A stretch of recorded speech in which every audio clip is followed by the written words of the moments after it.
안녕하세요. 안녕하세요. 네. 자, 요번에 공중보건 심화반 열게 된 김희영입니다. 자, 심화반 공부하면서 정말 하나 느낀 건 뭐냐면, 제가 정말 여태까지 무식했구나, 이런 걸 좀 새삼 느꼈습니다. 그래서 공부를 하다가, 이제 여러분들한테 알려드리기 위해서 제가 공부를 하다가 보니까, 제가 조금 더 공부하고 싶다는 생각이 되게 많이 들더라고요. 더 깊게 공부하고 싶다는 생각이. 그래서 이제 제가 중간중간 브레이크를 좀 걸긴 했습니다. 왜냐면 너무 깊게 들어가면은 아예 그쪽 분야 공부로 가게 되기 때문에. 그래서 제가 조금 브레이크를 걸고 하면서 이제 알려드릴 것만 알려드리도록 할 거고요. 자, 심화반이라 해서 내용을 아주 어렵게는 안 가르쳐 드릴 겁니다. 그러니까 어떻게 할 거냐면 우리가 원래부터 알고 있는 거에 조금 연장, 그리고 우리가 알고 있었었는데 어설프게 알고 있었던 거 있을 거야. 그래서 제가 이건 그냥 외워두세요라고 하는 거, 이런 거를 이제 이해 위주로 가도록 제가 노력을 하겠습니다. 그래서 하다가 여러분들이 이쪽에서도 좀 더 가르쳐 주세요라고 하면은 수시로 저한테 연락을 주시면 제가 또 그쪽 공부를 하고 또 가르쳐 드리도록 하겠습니다. 그래서 서로 주고받는 식의 공부를 하는 게 좋을 것 같다라는 생각을 했고요. 자, 주어진 시간이 모두 4시간입니다. 그래서 50분 하고 10분 쉬고 이런 식으로 할 건데, 처음 2시간은 앞에 쪽에 이론을 좀 할 거고요. 그 다음에 뒤에 가시면 한 120쪽인가요? 거기서부터 이제 문제가 들어갈 거예요. 그래서 이 문제는 뒤에 2시간은 이제 문제를 풀을 겁니다. 그래서 앞에 2시간은 이론, 뒤에 2시간은 문제. 근데 앞에 이론하고 문제가 연결되는 건 아닙니다. 이 문제는 그냥 있는 대로 다 갖고 왔어요. 그러니까 여러분들이 문제를 하시면서 그동안의 기본적인 이론을 머릿속에 좀 다시 되살리게끔 하기 위해서 이제 문제는 따로따로 다른 내용입니다. 앞에 이론하고 뒤에 문제는 다른 내용이다 생각하시면 돼요. 그래서 이런 식으로 좀 할 거니까 잘 따라와 주시고, 그 다음에 제가 주로 이론은 어느 쪽에 포커스를 뒀냐면 맨 앞에 차례 부분이 있을 거예요. 차례 부분 잠깐만 보세요. 자, 그 건강의 개념 같은 경우는 여러분 알고 있는 거 외에 또 다른 개념들이 좀 있어서 조금 이렇게 뉴 버전이라고 생각하시면 돼요. 그래서 이런 것들을 알려드리긴 하는데 이런 것들이 시험 문제에 나오진 않았어요. 그래서 혹시라도 알려드리면서 제가 좀 걱정도 되는 게 좀 앞선 개념이거든요. 그래서 조금 여러분 헷갈릴 수도 있겠다라는 생각이 좀 들었고요. 자, 역학 부분, 보건통계 이런 부분은 좀 깊게 들어갔습니다. 여러분들이 워낙 또 헷갈려 하시는 거 있어서 그래서 이건 좀 깊게 들어갔습니다. 보건통계라든지 역학 부분 좀 들어갔고요. 그 다음에 무엇보다 신경 쓴 게 이제 환경 쪽이요. 환경 쪽이 시험 문제가 너무 많이 나와서요. 그래서 이제 환경 쪽이 이게 장난이 아니거든요. 환경 하시는 분들은 6개월이 한 기간이, 우리는 3개월이잖아요. 근데 그분들은 6개월이 한 텀이에요. 굉장히 양이 많은데, 거기서 이제 가장 중요하다는 거, 가장 기본적인 것만 좀 뽑아서 알려드리고, 이건 이제 문제 쪽 좀 많이 들어갔습니다. 그런 식으로 했었고요. 그 다음으로 많이 나오는 게 점점 식품위생 보건영양 쪽이 좀 많이 나와서, 이쪽도 좀 장난 아니거든요, 분야가. 그래서 이쪽 부분을 좀 가도록 하고, 나머지는 이제, 보건행정도 어떤 분이 보건행정을 좀 알려주세요. 좀 깊게 알려주세요. 그래서 보건행정은 만약 여러분 중에 보건행정을 따로 들으시는 분이 있다면, 이제 그 정도 스타일이라고 하시면 되고요. 보건행정을 전혀 안 듣고 계세요. 그럼 조금 더 깊게 들어간다. 이렇게 생각하시면 돼요. 그래서 이쪽도 조금 어려울 겁니다. 그렇게 살 거고, 이거는 심화반은 제가 말씀하신 것처럼 주고 받아야 됩니다. 그래서 제가 얘기하면 여러분들이 알고 있는 지식을 얘기해 주시면, 요건 설명 안 해도 되니까 그 다음 걸 제가 가르쳐 드리도록 할게요. 그런 식으로 좀 하겠습니다. 자, 맨 처음에 이제 이론부터 들어갈게요. 자, WHO가 제시한 건강의 정의는 크게 4가지인 건 아실 겁니다. 하나가 신체적, 또 하나가 정신적, 또 하나 사회적, 그 다음에 뒤늦게 이제 들어갔다가 빼졌는데 하여튼 지금도 들어가 있는 영적인 개념. 그래서 요거에 대해서 여러분들이 답을 써주시면 돼요. 자, 첫 번째입니다. 자, 보건학적 개념으로는 물리적으로 쾌적한 공해 없는 환경이라는 의미로도 사용이 된대요. 환경, 이거 무슨 건강일까요? 네. 자, 이게, 그러니까 우리가 알고 있는 건강의 개념, 신체적, 정신적, 사회적, 또 하나 우리 이제부터 영적인 것도 하나 더 집어넣기로 하겠습니다. 요 4개 중에 어디에 들어갈까요? 공해 없는 환경이. 예, 여기 신체적인 개념으로 들어갑니다. 신체적 건강으로 들어가요. 자, 두 번째입니다. 본인이 생각하는 이상적인 자, 그리고 다른 사람 눈에 비친 나의 모습과 현실적인 나 자신의 모습인 현재의 나, 그러니까 이상적인 나가 있고 현재의 나가 있을 겁니다. 이게 일치가 되면 건강한 상태래요. 이거 무슨 건강일까요? 이게 정신적인 건강이에요. 정신적인 건강. 자, 세 번째입니다. 사회적인 역할과 규칙, 인간관계를 유지하면서 사회적 규범에서 벗어나지 않게 직업을 가질 때 건강하다는 의미, 무슨 건강? 이게 사회적 건강이겠지. 자, 네 번째입니다. 상해나 장애가 없으며 동시에 생리적인 기능이 정상 범위에서 균형을 유지하고 있어서 항상성이 유지되어 있는 상태를 의미한다. 요게 신체적 건강. 자, 다섯 번째입니다. 개인의 직관적인 판단. 우리 직관적인 판단이 뭔지는 아실 거예요. 영감이라고도 하죠. 이런 직관적인 판단과 정신적인 초월의 상태에서 자기 중심적인 상태로 자기 만족을 경험하는 상태. 이게 뭐냐면 영적인 건강이에요. 그러니까 내 느낌이 이래. 느낌대로 했더니 괜찮아. 그럼 이게 영적인 건강이 있다는 거죠. 하여튼 요거를 WHO가 제시한 건강의 정의. 자, 건강 개념이 변천이 있습니다. 신체 개념, 요게 몇 세기 이전이죠? 19세기 이전. 이걸 어려운 말로 뭐라고 하죠? 심신이원론, 이렇게 하죠. 심신이원론. 19세기 이전입니다. 그러면 심신 개념은 19세기죠. 그리고 이걸 어려운 말로 하면 심신이론론이에요. 심신이론론. 자, 그 다음에 생활 개념은 20세기죠. 20세기. 그리고 요게 웰빙이에요. 웰빙입니다. 요게 우리가 처음 접근에 들어갑니다. 생활 개념은 웰빙이라는 개념이에요. 그런데 조금만 더 들어가요. 생활 수단이라는 게 있습니다. 또 우리 그냥 생활 개념 있잖아요. 근데 생활 수단 개념이라는 게 최근에 나왔습니다. 그럼 생활 수단 개념은 뭐냐면, 자, WHO의 개념은 웰빙이었죠. 생활 개념이었죠. 이건 이해되시죠? 네. 그런데 대신에 웰 밸런스드 라이프라고 하는 동적인 상태를 건강이라 한다. 결국 WHO의 건강은 동적이라 그랬어요? 정적이라 그랬어요? 정적이라 그랬어. 근데 여기에 동적인 개념인 웰 밸런스드 라이프라는 개념이 들어가는 거예요. 그럼 이건 뭐냐? 자, 동그라미 2번입니다. 평형적인 건강이에요. 그래서 개개인마다 두 가지가 갖고 있대. 두 가지가. 하나가 건강 잠재력. 또 하나는 건강 위의 요소. 그러니까 내 몸에는 건강 잠재력이 있고 또 건강 위의 요소. 요 두 가지가 있는데 요 두 가지가 평형을 이루면 상태를 우리 뭐라고 하냐면 생활수단 개념 이렇게 본다는 거죠. 이건 동적인 개념이고요. 동그라미 3번입니다. 건강 잠재력. 우리가 알고 있는 신체적, 정신적, 사회적 활력소. 요게 건강 잠재력이고요. 요게 건강 위의 요소의 도전에 잘 버텨나간다면 평형적인 건강 상태가 되는 거죠. 이게 웰 밸런스드 라이프. 그래서 요즘 현재는 웰빙이라는 단어 대신에 웰 밸런스드 라이프라는 개념을 사용하고 있습니다. 자, 동그라미 4번. 건강은 일상생활을 위한 신체적, 정신적 능력은 물론 개인적인, 사회적인 활력소의 긍정적인 면을 가리키는 거다. 그래서 결국 내 몸에는 부정적인 면도 있고 긍정적인 면도 있지만 건강은 긍정적인 면을 가리키는 거야. 그럼 그동안은 우리 뭐에 포커스를 뒀죠? 우리 긍정적인 거에 포커스를 뒀을까? 부정적인 거에 포커스를 뒀을까? 예, 병원에 가면 어디가 아프세요? 부정적인 것만 봤잖아요. 그러니까 부정적인 것만 봐서 부정적인 걸 없애면 된다고 생각했는데 그게 아니라 지금은 내 몸의 긍정적인 면을 살리는 거죠. 그러면 이 부정적인 건 없어진다고 보는 거죠. 이렇게 보는 게 현재의 건강 개념이다. 라고 하시면 되고, 그래서 이제 여기 건강 개념이 이렇게 바뀌었다. 이런 거 하나 좀 알아두시고요. 그 다음에 이제 삶의 질, QOL이라고 들어보셨어요? 안 들어보셨어요? 삶의 질. 어디서 들어봤죠? 삶의 질? 무슨 모형에서? 프리시드, 프로시드 모형에서 제일 처음에 삶의 질에 영향을 미치는 여러 가지 사회 문제를 찾는, 여기서 삶의 질이 되게 중요한 단어더라고요. 요거에 대해서 좀 깊게 들어갑니다. 자, 삶의 질이란 건강 상태, 기능적으로 불편이 없음, 안녕, 생활 만족, 행복감 등 여러 가지로 쓰이는 게 삶의 질이에요. 그래서 삶의 질을 측정하는 도구들이 많이 있습니다. 그래서 이게 뭐냐면 신체적 활동 기능, 그리고 주관적, 자각적인 건강 상태, 이걸 이제 측정하는 거죠. 그러니까 이렇게 삶의 질에는 여러 가지 것들이 영향을 미치고 있다는 거지. 거기에 세 번째 보시면 정신적인 건강 상태도 들어가 있고요.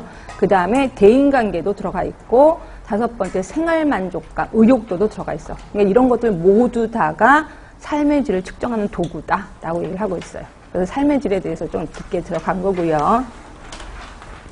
그 다음에 이제 네 번째는 요게 되게 중요한데 여태까지 우리 책에도 없었고요. 그리고 요게 문제가 한 번도 나온 적이 없어서 건강 질병 현상의 결정 요인이에요. 혹시 여러분들 셀프 케어라는 단어 제가 얘기했었었는데 기억하시죠? 셀프 케어. 그래서 셀프 케어에 영향을 미치는 요소라고 생각하시면 돼요. 셀프 케어. 자가 관리, 자기 관리 이거죠. 자가 관리에 영향을 주는 요소. 영향을 주는 요소. 요게 거기 보시면 모두 7가지가 있습니다. 그래서 이게 되게 중요한데 우리 쪽에 아직 안 나와서 이걸 좀 갖고 와봤습니다. 첫 번째가 유전적인 요인이요. 타고나는 거. 그렇죠? 근데 유전적인 요인 자체를 결정 요인으로 인정하진 않아요. 그럼 뭐냐? 일종의 감수성이죠. 내가 그 분야에 유난히 약해. 내가 호흡기에 유난히 약해. 내가 또는 무슨 위쪽이 좀 나빠. 우리 집안이 원래 그래. 그래서 감수성 요인으로 생각하고 있는 게 유전적 요인이고요. 자, 두 번째입니다. 성 관련 요인. 성 관련 요인이라는 건 남자, 여자 이런 거죠. 그렇죠? 이런 성 자체가 결정적인 요인으로 해석하지는 않아요. 그러나 문화적, 행태적 요인의 차이 등으로 설명하고 있어. 그러니까 문화적, 행태적 요인, 남자니까 담배 펴도 돼. 남자니까 여자인데 왜 네가 담배 펴? 이런 식으로. 이런 행태 차이로 설명하고 있다는 거죠. 하여튼 이렇게 성과 관련된 것도 이러한 셀프 케어의 결정 요인이 된다. 그 다음에 세 번째는 여러분들 다 아시는 것처럼 사회 경제적 요인. 그렇죠? 돈이 많은 사람들, 돈이 없는 사람. 그래서 요거에 대해서 연구하는 사람이 블랙 리포트라고 있습니다. 블랙 리포트 보이시나요? 그래서 블랙 리포트 결과 1980년에 연구를 했었었는데 전문직에 비해서 비숙련 육체 노동자가 사망률과 이학률이 높다고 보고됐대요. 결국 비숙련이면서 노동일 하는 사람들이 금방 죽는다는 거죠. 이게 사회 경제적 요인 이런 것들도 관여하고 우리가 많이 알고 있는 게 생활 습관. 자, 생활 습관 하면 생각나는 사람 라논드. 예, 여기서부터는 아실 겁니다. 자, 생활 습관 몇 퍼센트? 50%. 그런데 이러한 생활 습관을 없애기 위해서 통제를 합니다. 그래서 이제 통제를 하는데 이때 통제에는 내적 통제위가 있고 외적 통제위가 있습니다. 자, 담배를 예를 들어서 담배를 피우고 싶은 욕구 또 금연을 하고자 하는 욕구 간의 갈등에서 내가 우리나라가 금연 구역을 설정했어. 이거는 느낌의 외적 통제일까요? 내적 통제일까요? 예, 외적 통제위. 그래서 국가에서 외적 통제를 위해서 금연구역을 설정합니다. 자, 그리고 금연껌으로 흡연의 유혹을 물리쳐. 내가 스스로 금연껌을 사서 그 다음에 유혹이 있을 때마다 껌을 씹어. 이건 뭐죠? 내적 통제위. 그래서 대부분 생활 습관을 없애기 위해서는 이 두 가지를 같이 접근하고 있습니다. 그 다음에 두 번째 환경 몇 퍼센트? 예, 20%. 여기서는 물리적 환경뿐이 아니라 소속되어 있는 가정 환경, 학교 환경, 산업체, 지역사회 환경도 포함이 됩니다. 자, 유전입니다. 몇 퍼센트? 20. 그 다음에 보건의료 서비스 10%. 예, 보건의료 서비스에는 보건의료 시설뿐이 아니라 서비스의 분배요. 서비스의 분배, 요게 뭐냐면 보건의료 전달 체계. 아, 보건의료 서비스는 두 가지가 영향을 미치는 거. 하나는 시설이고 또 하나가 보건의료 전달 체계. 자, 보건의료 전달 체계 하면 뭐 또 생각나세요? 두 개의 단어. 응? 지역화, 또 하나 단계화. 예.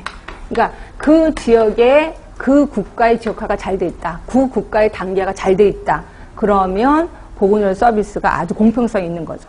그래서 그 나라 국민들이 좀 건강하다. 그게 대표적인 나라가 영국이 그렇죠. 영국 같은 데는 단계화도 잘 돼 있고 지역화도 잘 돼 있잖아. 그래서 대부분 영국 사람들이 좀 건강하다 이렇게 생각하시면 돼요. 그래서 이런 것들이 영향을 좀 미치고 있고요. 자, 그러면 다섯 번째는 환경. 환경 안에는 생물학적 환경, 물리학적 환경, 사회적 환경 또 이런 것들이 있습니다. 그런데 생물학적 환경은 뭐 세균, 바이러스 이런 것들을 얘기하는 거고 물리학적 환경에는 고열, 한냉 이런 것들을 얘기하는구나 이미 아실 거예요. 사회적 환경을 잠깐 볼까요?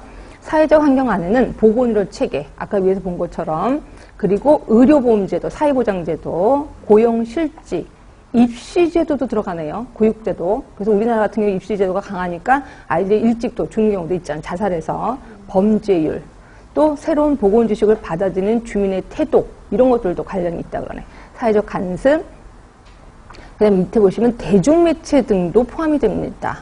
대중매체도 영향을 미칩니다. 이게 환경 요인이라고 생각하시면 되고요.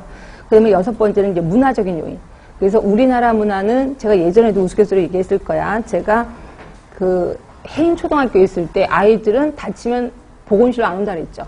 어디로 간다? 깊은 산골로 들어간다 그랬죠. 그래서 예를 들어서 여기가 까졌어.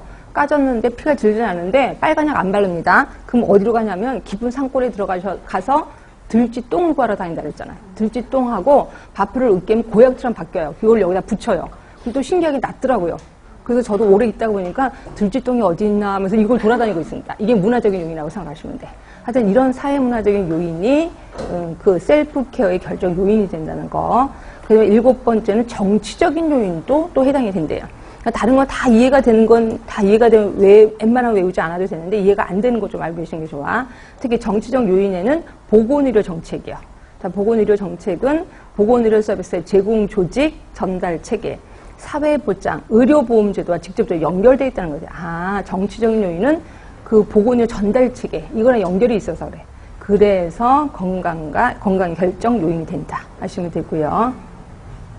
하여튼 이렇게 7가지가 셀프케어 결정 요인이다. 그래서 이 정도는 좀 알아두시는 게 좋고, 그 다음에 네모 박스 안에는 이런 걸 좀 집어넣어 봤어요. 감염성 질환의 전파와 진행에 영향을 미치는 숙주의 특성. 숙주라는 거는 우리 인간 몸, 네, 이 숙주의 특성을 좀 봤습니다. 하나가 생활 행태, 그죠? 병인과의 접촉을 억제하거나 용이하게 하는 요소. 이게 생활 행태겠죠. 예를 들어서 내가 담배를 펴, 그러면 접촉을 용이하게 하는 거지. 담배를 끊었어, 접촉을 억제하는 거죠. 그거 외에 위생습관, 성생활 이런 것들이 영향을 미치는 거고요. 또 하나 두 번째가 생물학적 요인. 생물학적 요인에는 예를 보면 연령, 성, 종족 이런 것들 또는 영양 섭취, 면역 반응. 그래서 대부분 하시는 영양사 선생님들은 보시면 먹는 걸 잘 먹어도 병원에 안 가도 된다 이렇게 얘기를 하시더라고요. 이런 것처럼 이런 생물학적 요인이 또 관련을 하고 있는 거고. 세 번째 보시면 일반적인 방어기전. 이게 뭐냐면 피부, 코, 소화기관. 이런 것들이 일반적인 방어기전. 그래서 대부분 여러분들 피부에 상처가 안 나도록 좀 해라. 상처가 나면 그만큼 균이 들어올 확률이 좀 높다. 이렇게 표현했을 거예요. 자, 특별 방어기전. 이게 뭐냐면 염증 반응이요. 그래서 상처가 나고 염증이 생겼다는 거는 내가 지금 내 몸이 방어를 하고 있는 중이다. 저 염증 생겼다고 해서 무조건 나쁜 건 아닙니다. 그래서 염증이 안 생기는 아이들도 있어요. 이런 경우는 이제 그 정상이 아니지. 하여튼 염증 반응은 좋은 겁니다. 그 다음에 우리가 알고 있는 면역. 그래서 대부분 보면은 숙주의 방어 체계를 우리 면역만 올리려고 하는데 그거 말고도 생활 행태, 생물학적 요인 이런 것들이 좀 관여하고 있고, 우리 보건학자 눈에는 뭐가 제일 중요할까? 요 5개 중에서. 네, 생활 행태 요인이 가장 중요할 겁니다. 그래서 생활 행태에 대해서 계속 우리 배우고 있었을 거고요. 자, 이렇게 해서 우리 셀프 케어의 결정 요인에 대해서 한번 훑어봤고요. 그 다음에 이제 건강 모형 들어갑니다. 자, 건강 모형이 제일 먼저 나오는 게 생의학적 모형. 자, 생의학적 모형은 심신, 이원론. 요건 아실 거예요. 자, 요거는 이제부터 이제 안 배운 거 들어갑니다. 생물학적 일탈 상태래요. 아, 우리 사회적 일탈은 배우셨죠? 사회적 일탈에서 T8승 제시한 거 뭐였었죠? 내가 아프면 일상생활을 하지 않아도 돼. 이런 거. 이제 회사에 안 나가도 돼. 세수 안 해도 돼. 이게 사회적인 일탈이잖아요. 근데 생물학적인 일탈 상태가 병이라고 얘기한 게 생의학적 모형이에요. 그러니까 생물학적 일탈이야. 그리고 요거는 우리 이미 배우셨을까? 특정 병인설. 뭐예요? 결핵균이 들어가면 나는 결핵에 걸려. 그죠? 특정 병인설이야. 또는 내가 장티푸스 균이 내 몸에 들어와, 그럼 장티푸스에 걸려. 이건 아실 겁니다. 자, 질병의 보편성. 이거는 뭐냐면, 질병은 모든 인류에게 보편적이다. 내가 잘 살아도 결핵균이 들어오면 결핵에 들어오죠. 내가 굉장히 용감한 장군이야. 그래도 결핵균이 들어오면 결핵에 걸립니다. 이게 보편성이에요. 자, 5번째, 과학적 중립성이에요. 결국 의학은 신체와 질병을 객관적으로 관찰합니다. 그래서 균이 있다, 병이 생긴 거죠. 균이 없다, 병이 안 생긴 거죠. 이걸 객관적으로 보는 거죠. 결국 과학적으로 중립적인 자세를 취하는 것으로 주장하는데, 아, 생리학적 모형은 과학적인 중립성이구나. 주관적인 거 없습니다. 객관적인 겁니다. 그런데 현실은 맞아요, 틀려요? 틀려요. 현실은 왜? 이런 사람 있잖아요. 환자가 이제 균이 들어왔어, 병이. 그래서 이제 결핵균이야. 그럼 결핵약을 저희가 처방을 내리죠. 그럼 결핵약을 잘 먹으면 나야 돼, 안 나야 돼? 잘 나야 돼. 근데 어떤 사람은 낫고 어떤 사람은 안 나요. 그럼 뭐 때문에 그래요? 응? 어떤 요인 때문에? 내성뿐이 아니라 사람의 사회생활도, 스트레스도 관련이 있어요. 이 사람이 스트레스 받으면 약을 먹어도 별로 안 나요. 그죠? 근데 이 사람은 스트레스 없어. 약 먹어 금방 나요. 그러니까 사람마다 다르다는 거죠. 그래서 보시면 현실에서는 중립적이기가 어려워. 그리고 사회적, 정치적, 문화적 요인들의 영향을 받는다는 거죠. 그래서 똑같은 환자에게 똑같은 약을 줘도 어떤 사람은 금방 낫고 어떤 사람은 끝까지 가요. 이런 것들은 과학적으로, 이게 생리학적 모형으로 설명할 수가 없다는 거죠. 하여튼 생리학적 모델에서는 과학적 중립성을 주장하고 있습니다. 근데 현실에서는 안 그렇다. 그 다음에 생리학적 모형은 전문가 중심의 의료 체계예요. 맞죠? 전문가가 판단해서 질병이면 병이다 라고 보는 겁니다. 그러니까 요게 과도한 개입주의 사고방식을 갖고 있대요. 과도한 개입주의가 뭐냐면 특정 부위에 문제가 발생했어. 그러면 그 부위를 오려내죠. 또 만약에 이 사람 몸에 결핵균이 있어. 그럼 결핵균을 죽이죠. 이게 과도한 개입주의. 그럼 그냥 내버려두면 어떻게 될까? 솔직히. 예, 내 몸이 알아서 날 수도 있습니다. 예를 들어서 여기가 조금 찢어졌어. 그냥 내버려두면 자기가 알아서 들러붙어요. 그렇게 내버려두면 되는데 과도하게 과학적인 기술이 들어가는 거죠. 이게 과도한 개입주의라고 생각하시면 돼요. 이게 생리학적 모델. 지금 단점도 하고 장점이 좀 같이 섞여 있습니다. 과도한 개입주의라는 거는 생리학적 모델을実施하는 거라고 생각하시면 돼요.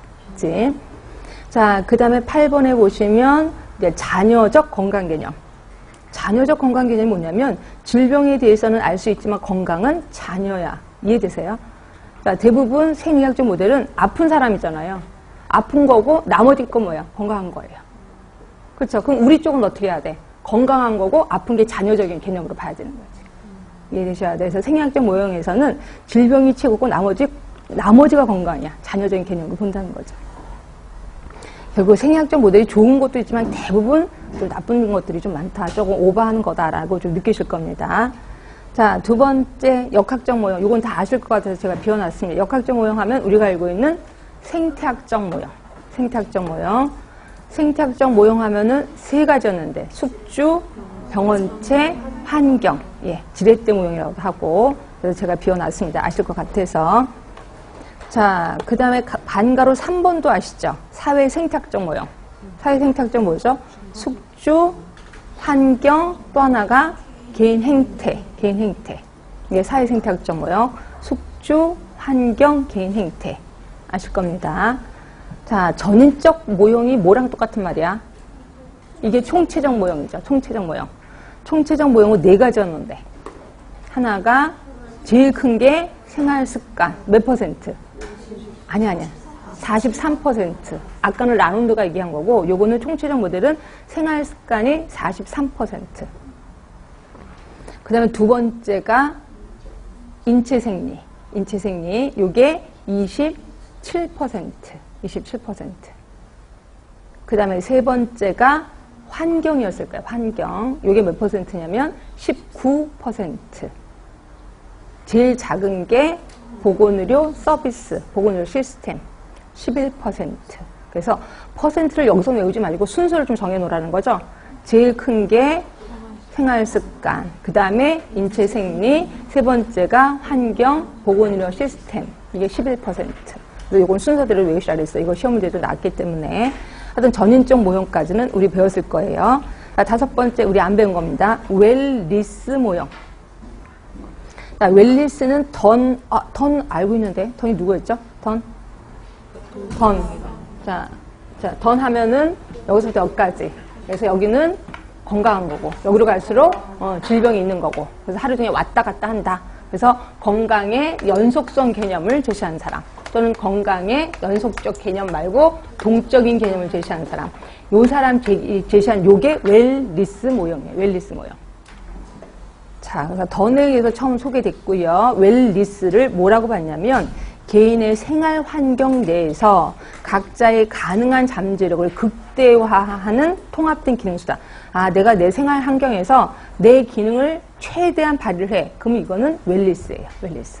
내가 팔다리가 없어. 그럼에도 불구하고 팔다리가 없고 그런데 내가 화가야. 그러면 내가 붓을 입에다 물고 그림을 그려. 그럼 나는 웰리스라고 생각하시면 돼. 이걸 본 겁니다.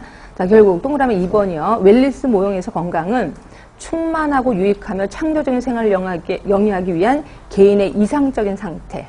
그쵸? 건강의 예비적인 준비 상태인 불건강을 극복하기 위한 힘과 능력. 이게 웰리스예요. 그래서 웰리스는 내가 아무리 팔다리가 없어도 최대한 모든 거를 다 발휘해. 그럼 이거를 웰리스라고 봤습니다. 그 다음에 4번을 잠깐 볼까요? 자, 건강은 단순히 질병이 없는 것이 아니고 안녕 상태, 활력, 작업 능력, 그리고 효율 등의 긍정적인 차원을 포괄하는 개념이고 많은 수의 질병들이 신체의 정화작용 자체만으로도 치료가 되는 것을 보는데 이해되세요? 내 몸에 어떤 질병이 내 몸 스스로 이긴다는 거죠. 그래서 그렇게 그러니까 자체 정화작용에 의해서 치료가 된다고 보는 게 웰니스 모형. 그렇죠? 우리 정화작용은 아시죠? 공기 정화작용도 있고 물의 정화작용이 있는 것처럼 인체 몸에도 정화작용이 있다는 거죠. 그래서 정화작용으로 언제든지 깨끗해질 거다라고 보는 게 웰니스 모형. 그래서 동그라미 5번. 자, 이 모형에서는 전통적 의료 외에 개인의 건강에 대한 신념, 가치에 근거해서 대체요법이 추구되기도 한다는 거죠. 그래서 요즘 뜨고 있는 게 대체요법인 건 아실 겁니다. 그렇죠? 그래서 대체요법은 결국 웰니스, 그러니까 던이 제시한 겁니다. 던이 우리 몸에는 이렇게 아픈 거 외에 신념도 있고 가치도 있어. 그러니까 대체요법으로 이 병을 이겨나가야 된다라고 얘기를 한 거예요. 그래서 이게 좀 앞으로 나간 거고요. 자, 그 다음에 이제 6번째가 이제 주관적 건강. 그래서 대부분 보면은 객관적인 건강 지표는 의사들이 지정해 놓는 거고요. 주관적인 건강 지표는 내가 내 스스로 건강을 측정하는 거지. 그래서 대부분 시험 문제는 주관적인 건강 지표에 대해서 잘 안 나올 겁니다. 근데 혹시 나올까 봐서 이제부터 조금 앞서 나가는 공부라고 생각하시면 돼.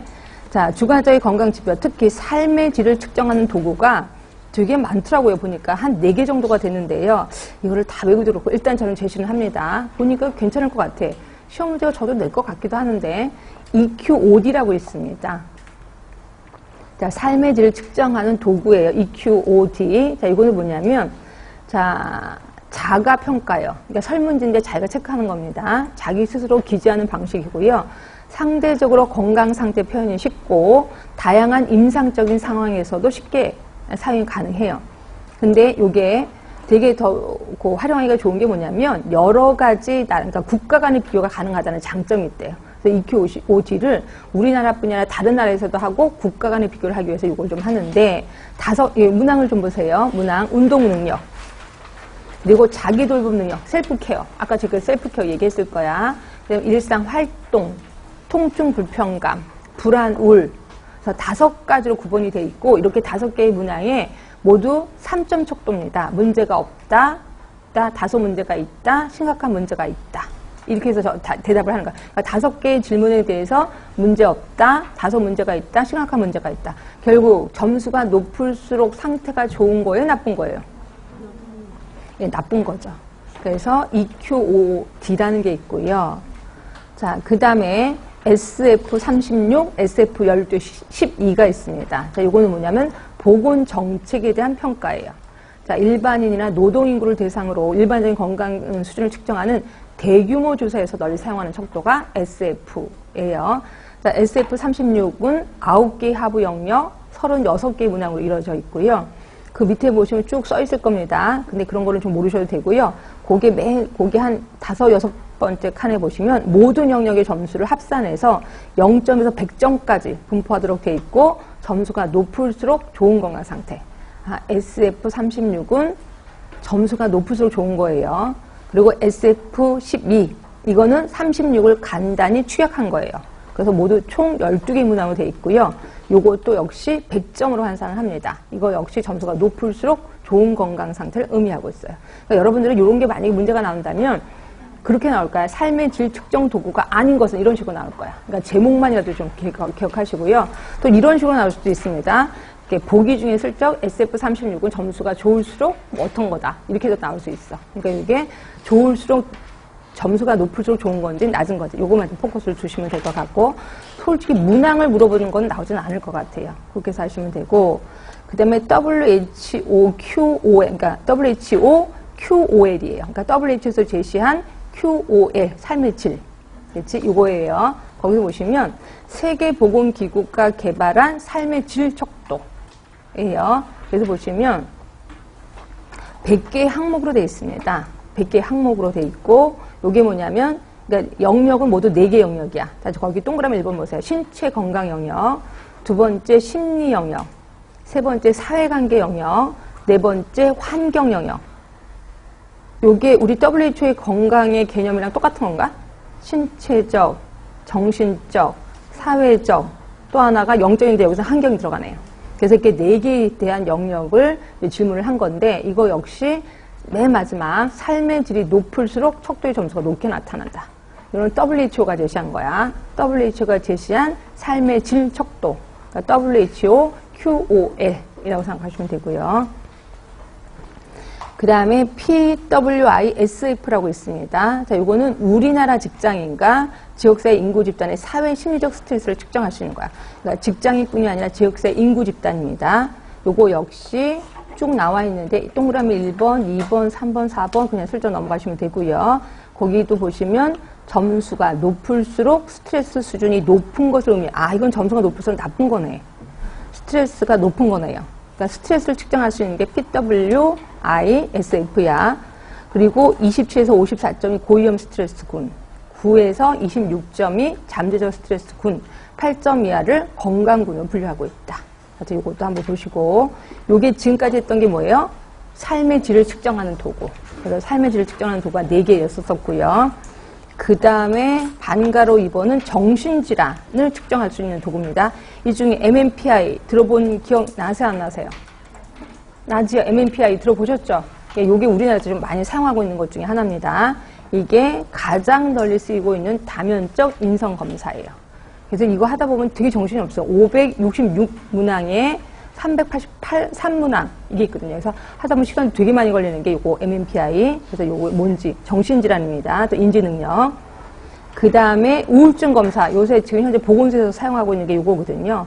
CSDK라고 해서 이거는 DK니까 보시면 한국, 코리안 거기 써있죠. 그러니까 한국 우리말로 번역한 거예요. 그래서 이것도 자기 기입식인데 우울증 간이 선별 도구입니다. 우울증이 있느냐 없느냐 우리말로 번역을 한 거고요. 자, 요거는 그 밑에 줄에 지난 일주일 동안 경험한 우울을 측정하는 거예요. 그러니까 일주일 동안 경험한 거. 그리고 모든 연령층에서 적용 가능하고 역학 연구에도 적합한 게 CSDK. 그래서 이것도 알아두시고. 자, 거기서 20문항으로 이루어졌는데 20문항에 대해서 쭉 어떤 분야 좀 써봤습니다. 1번부터 8번까지. 자, 보시면 총점 60점으로 점수가 높을수록 우울 정도가 높은 것을 의미하네요. 그리고 절단점은 일반적으로 16점에서 25점을 이용해서 16점은 우울증 추정, 25점은 우울증 확정으로 하고 있습니다. 자, 16점 우울증의 추정이야. 25점 우울증 확정 하시면 되고 총점 60점입니다. 이런 것들도 좀 알아두시고. 자, 그 다음에 MMSE라고 도 있습니다. 이게 뭐냐면 치매 선별 검사요. 지금 현재 노인분들 대상으로 하고 있는 게 MMSE거든요. 이것도 좀 알아두시는데 치매 선별 검사 이게 5분에서 10분 정도. 혹시 보신 적 있어요? MMSE? 그래서 제가 얘기를 하죠. 뭐 예를 들어서 그 중에 하나가 제가 지금 4개의 단어를 가르쳐 드릴게요. 볼펜, 보여줘요. 볼펜, 그 다음에 종이, 그 다음에 옷 이렇게 하고 이거 5분 뒤에 다시 한번 물어볼게요. 그때 얘기해 주세요. 이렇게 얘기를 해. 그래서 제가 5분 동안 다른 얘기를 해요. 그리고 제가 5분 전에 뭐라고 얘기를 했죠? 그걸 생각하게끔 하는 게. 이게 이제 질문 중에 하나가 들어가요. 하여튼 이게 MMSE. 자, 보시면 자 5분 내지 10분에 측정할 수 있도록 고안되어 있는데 심하거나 중간 정도의 수준으로 진행된 치매를 탐지하는데 신뢰도와 타당도가 높대요. 아, 심하거나 중간 정도의 치매는 딱 좋아. 그러면 뭐예요? 지금 치매가 시작되는 사람한테는 이게 효과가 있어 없어? 별로 효과가 없어요. 약간 조금 중증이야. 또는 중간 정도 됐어. 그럴 때는 좀 타당도 높습니다. 자, 그리고 요거에 대해서 뭐가 있냐면 MMS 1번 시간 진압력 5문항, 장소 진압력 5, 기억 등록 3개 뭐 이런 거 쭉 있습니다. 총 30문항으로 되어 있고요. 각 문항당 1점이 주어지고 자, 보시면 결국 점수가 높을수록 인지기능 수준이 높은 것을 의미해. 좋다는 거예요? 나쁘다는 거예요? 좋다는 거죠. 그리고 10점 미만이면 심한 치매, 10점에서 19점이면 중등도, 20점에서 23점 경한, 24점 이상이면 정상으로 보고 있다 하시면 돼요. 그래서 MMSE는 치매 선별 검사구나. 그리고 점수가 높으면 높을수록 괜찮은 거구나, 좋은 거구나 하시면 되고요. 자, 그러면 아까 MMS는 치매가 의심되는 사람은 좀 힘들다 그랬죠? 그래서 만들어진 게 GDS. 자, GDS는 치매가 의심되는 환자, 인지기능 장애가 의심되는 환자의 임상양당 심각도를 평가하도록 제작되어 있는 거예요. 그래서 요거는 좀 가벼운 치매를 앓고 있는 사람한테 좀 하는 거라고 생각하시면 되고요. 자, 주로 기억력과 일상생활 기능에 초점이 맞추어진 평가 척도입니다. 그리고 그게 이제 치매. 그러니까 치매 쪽은 결국 MMSE 아니면 GDS 이렇게 기억하시면 되고, 그 다음에 반가로 3번. 요건 어디서 보셨을걸요? 일상생활 능력 조사도구. 뭐예요? ADL, 또 하나 IADL. 네, 이거는 현재 보건소에서 엄청 많이 하고 있는 거. 자, ADL 다시 한번 볼게요. 일상생활을 영위하는 데 필요한 가장 근본적이고 필수적인 활동으로 일상생활의 역할과 과업을 수행하는 기능 상태를 평가하는 거예요. 그래서 봤더니 목욕, 옷 입기, 화장실 사용 등등등에서 3점 척도입니다. 1번 완전 자립, 2번 부분 의존, 3번 완전 의존. 결국 점수가 높을수록 어떻다는 거예요? 예, 의존성이 높음을 의미하는 거지. 그치? 자, 그 다음에 IADL은 지역사회 환경에서 독립적인 생활을 하는데 필요한 ADL보다 높은 차원의 기능 상태. 그러니까 내가 지역사회 생활을 하면서 얼마나 기능을 잘하느냐 이걸 보는 게 IADL. 또한 입원 후 퇴원하려는 환자의 사회복귀 가능성을 확인하는 데도 사용을 한대요. 아, 내가 입원했다 퇴원할 때 IADL을 체크하는구나. 자, 거기 보시면 이것도 총 10문항입니다. 이거 역시 점수가 높을수록 의존성이 높음을 의미한다. 아시면 돼요. 자, 여기까지 다시 한 번만 확인해 볼게요. 우리 척도 배웠습니다. 척도에서 특히 삶의 질, 아까 제가 삶의 질이라는 단어를 좀 많이 쓴다 그랬어. 삶의 질을 측정하는 도구가 모두 4개, EQOD. 자, 점수가 높을수록 상태는 낮다. 별로 안 좋다. 자, SF36, SS12. 자, 요거는 뭐예요? 점수가 높을수록 좋은 겁니다. 자, WHO가 제시한 삶의 질, WHO의 QOL. 예, 이거 역시 점수가 높을수록 좋다. 자, 그 다음 PWISF, 요거는 스트레스 쪽입니다. 스트레스. 그래서 여기 점수가 높으면 스트레스가 많다는 것을 얘기하는 거고요. 그 다음에 정신질환 하면은 MMPI. 이거 워낙 많이 쓰니까. 또 CSDK, 요게 우울증 검사라고만 생각하시면 돼. 이것도 역시 점수가 높을수록 우울증이 많다는 걸 얘기하는 거고요. 그 다음에 현재 보건소에서 많이 하고 있는 치매 검사, 이게 MMSE. 이거는 점수가 높을수록 상태가 좋은 거다라고 하고, 요거는 이런 것들 좀 외워두시면 돼요. 그 점수 같은 것도요. 10점 미만이면 심한 치매. 이거 좀 기억하시면 되고, 하여튼 요거 24점 이상이면 정상. 이렇게만 하시면 돼요. 근데 이 MMSE는요, 학습 효과가 있는 건 아시죠? 이 치매 선별 검사가 1년에 한 번씩 합니다. 그럼 1년에 한 번씩 계속 같은 분이 하시거든요. 그럼 나름대로 이게 학습 효과가 있어서 이거 만점 받으시는 분도 있어요. 근데 제가 보기엔 치매예요. 그래서 운전하시는 분인데요. 이거 점수 만점이거든요. 근데 그분이 얼마나 치매냐면, 운전하세요. 손님을 탔어요. 죄송하지만 어디 가세요? 어디 얘기를 했을 거 아니에요? 5분 있다가 또 물어봐요. 어디라 그랬죠? 또 물어봐요. 어떤 때는 진짜 여기 타에 있는 것도 깜빡 잊어버리실 정도. 근데 그런 분이시거든요. 그래서 치매가 좀 상태가 조금 있는데 이 점수는 만점이에요. 그러니까 학습 효과 때문에 그래요. 이런 게 있고요. 그래서 이제 분명히 신뢰도 타당도가 높다고는 하지만 현장에서 좀 그렇지는 않습니다. 그 다음에 이제 GDS는 아까 말한 대로 이제 약한 치매 있을 때 좀 하고 있고요. 자, 일상생활 능력 ADL, IADL 둘 다 점수가 높을수록 상태는 별로 안 좋은 거다. 이렇게 생각하시면 돼요. 자, 그 다음에 이제 보건학적 역사적 인물, 그래서 제가 다 아실 것 같아서 비워놓은 거 비워놨습니다. 자, 맨 처음 거 뭐예요? 의료인의 지위, 보수, 과실, 의료제도 등을 규정한 거. 네? 누굴까요? 아, 뭘까요? 어딜까요? 무슨 법전일까요? 함무라비 법전. 나라도 있었는데 이거 어디였었죠? 메소포타미아. 눈에는 눈, 이에는 이. 그래서 의료제도를 규정했습니다. 과실 이런 거. 자, 장기설을 제시한 사람 히포크라테스. 자, 저서로는 공기물 토지에 대해서도 했고요. 양생법도 했네요. 이때 양생법은 누구를 위한 양생법이었죠? 귀족들을 위한 양생법이라고 얘기를 했을 거예요. 요거에 반발해서 나온 사람이 살레르노의 양생법. 살레르노의 양생법은 일반 시민을, 백성을 위주로 뭔가 양생을 했지. 자, 그 다음에 세 번째, 히포크라테스의 장기설을 계승 발전시킨 사람, 갈렌 또는 갈레니우스라고 합니다. 위생학이라는 용어를 처음으로 사용했죠. 자, 프론티누스라고 해서 이게 뭐냐면 로마의 상수도 위생을 제시했대요. 최초로 보건행정 관련 문헌을 남긴 사람. 여기까지가 고데기. 여기까지 고데기. 자, 그 다음에, 자, 저서로 전염과 간염병 및 그 치료, 보이지 않는 종의 존재. 아, 눈에 보이지는 않지만 조그만 뭔가 있다. 라고 얘기한 사람, 누구죠? 눈에 보이지는 않는데 뭔가 조그만 게 있다고 얘기했는데, 프라카스트로. 프라카스트로. 그냥 말 그대로 프라카스트로 외우시면 돼요.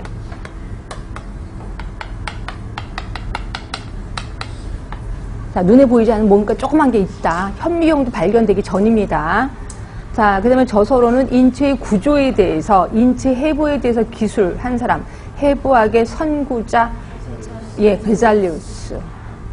이 사람이랑 친구인지는 모르겠지만 또 있었는데, 하비, 혈액순환을 발견하는 사람, 동물의 혈액순환을 발견하는 사람, 하비 있었었고요. 자, 세 번째입니다. 그 다음에 그 다음 칸, 노동자의 질병, 최초의 직업병을 기술하는 사람, 산업보건의 시조, 라마찌니.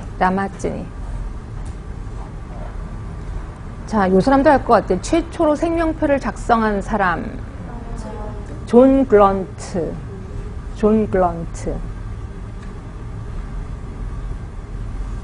그 다음에 하이젠즈라 해서 요 사람이 이 사람도 생명표를 작성하긴 했는데요. 이 사람이 평균 수명 계산법을 개발한 사람. 평균 수명이라는 말 많이 들어보셨죠? 이 평균 수명 계산하는 거를 개발한 사람이 하이젠즈예요. 여기까지가 근세 중에서도 초기 앞에 뭐죠? 무슨 주의죠? 중상주의. 플라카스트로, 베잘리우스, 라마찌니, 존 그란트, 하이젠즈까지. 이 사람이 근세 중에서도 중산주의입니다. 자, 그 다음이 완전한 의사경찰 체계, 그리고 국민건강, 국가가 책임을 져야 된다. 이게 프랭크. 독일 사람입니다. 그래서 독일에서 그런지 약간 좀 강하지. 완전한 의사경찰 체계. 자, 그 다음에 우두종둔법. 예, 제너입니다. 제너. 우두종둔법을 실제로 실시도 했습니다. 제너. 그 다음에 베르노일리, 이 사람은 통계적인, 그러니까 두창의 예방 효과, 두창의 진단 판정에 통계적인 방법을 적용했다 그러고요. 라플레이스라고 어디서 들어봤는데, 우리 보건행정하는 사람 들었을 텐데, 라플레이스. 기억하시지 않으세요? 라플레이스? 들어본 기억은 나세요? 응? 의사결정할 때, 맥시, 거기서 라플레이스 기억하시죠? 라플레이스가 뭐였었어? 좋은 점, 그러니까 이익이 많아, 그리고 손해가 있어. 요 두 개를 통계내서 반으로 하는 거. 이게 라플레이스. 그래서 라플레이스가 뭐라고 표현했냐면 거기 확률론을 제시한 거예요. 질병에 대한 통계 분석을 비교적 정확하게 확률로 접근해 들어간 거 아시면 돼요. 라플레이스입니다. 자, 그 다음에 피버, 열에 관해서 레포트 쓴 사람 누구세요? 체드윅. 이 사람 때문에 만들어진 게 세계 최초의 공중보건법. 몇 년? 1848년. 그거 말고도요, 이 사람이 묘지위생 등에 관한 새로운 방향을 제시했다고 그러네. 묘지위생. 그리고 공중보건운동의 선구자. 하시면 돼요. 체드윅입니다. 자, 그 다음에 스미스 있습니다. 스미스 건강철학. 항해 검역법을 제정했다고 그러네요. 스미스라는 사람. 스미스 우리 어디서 많이 들었더라? 모르세요? 스미스? 처음 들으셨나? 처음 들었어요? 스미스라는 사람? 몰라. 하여튼 스미스라는 사람이 있습니다. 잘 생각해봐야 되는데. 하여튼 스미스라는 사람 좀 많이 들었는데. 하여튼 이 사람은 항해 검역법에 대해서 제시하는 사람이고요. 그 사람 누구세요? 매사추세츠주의 위생위원회 보고서, 보건사업 시행에 지침서. 이 사람 미국 사람인데. 세터 씁니다. 미국 사람. 자, 그 다음이 콜레라 발생의 전파 양식에 대해서, 그러니까 여기 세터까지가 근세 중에서 뒷부분, 무슨 주의? 계몽주의. 산업혁명 시대. 세터까지입니다. 자, 그 다음에 콜레라 발생의 전파 양식에 대해서, 콜레라 발생의 전파 양식이 누굴까요? 스노우. 자, 그 다음에 실험 위생학의 아버지.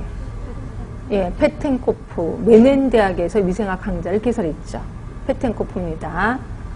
자, 그 다음에 방부법을 개발했대요. 우리가 알고 있는 석탄산 살균법, 고온멸균법. 누구죠? 리스터. 그렇지, 리스터. 석탄산 살균법을 개발한 사람. 자, 그 다음에 이거는 알겠지? 탄저병, 닭콜레라. 솔직히 닭콜레라를 발견한 게 아니라 닭콜레라 백신을 발견한 거지. 백신. 광견병, 항혈청을 발견한 사람. 누구세요? 파스테르지, 파스테르. 파스테르. 그러니까, 광견병, 항혈청을 발견한 사람. 그러니까 이 사람은, 파스테르는 뭐라 그랬어? 백신을 발견한 사람이죠. 백신. 이게 뭐죠? 인공 능동면역을 발견한 파스테르입니다. 그 다음이 파상풍균, 결핵균, 콜레라균을 발견한 사람. 이게 코우죠. 코우. 승홍수 소독법, 고온증기멸군 소독법, 저온소독법을 개발한 사람. 이게 코우입니다. 그 다음에 베링이라는 사람 처음 들어보셨을 거예요. 이 사람은 파상풍 항독서, 디프테리아군 항독서, 혈청을 발견했대요.